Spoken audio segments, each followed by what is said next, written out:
هو في ايه يا مي؟ ويقول لك مثلا بعد الترند مش هتكلمي هبه، وانا قلت له لا دي صاحبتي وما اخسرهاش. بس انت تيجي تقولي لي تيجي لا انا مش صحوبيه ان انا اجي اشتمك يا هبه بسمعتك وبشرفك، وجوزك يقول لي شوفي يا احمد وشوفي مش عارف مين. هو ايه ده؟ هو ايه ده؟ تتهموني في شرفي وان انا رقاصه وان انا شمامه سوري بتاع تحشيش ازاي؟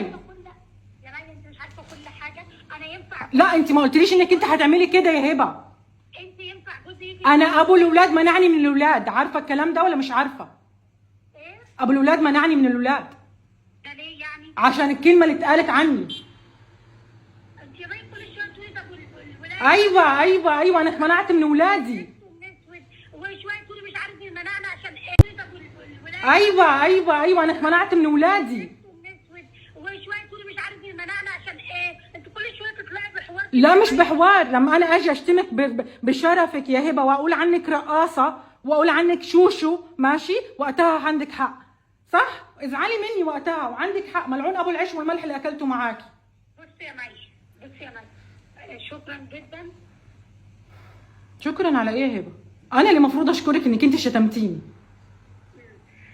شكرا على الكلمه الحلوه اللي انت قلتيها من شويه ديت، الملعون ابو العيش والملح. ايوه لما انت تيجي تقولي لي يا شوشو. طب لا. بصي يا مي عليه الصلاه والسلام يا هبه. انت الحكايه دي كلها هتبقى مع جد وانا ماليش دعوه. كل اللي ليا دعوه بيه انت دلوقتي في ورقه محمد هيبعتها لي، انا هبعتها لك تمام عشان نخلص الموضوع ده، وفي 5 فيديوهات هيتصوروا يا مي عشان ننهي الموضوع، عشان خاطر انت ما تطلعيش اللي انت متجوزه جد. احنا عاوزين في الاخر نقول اللي هو كان كده.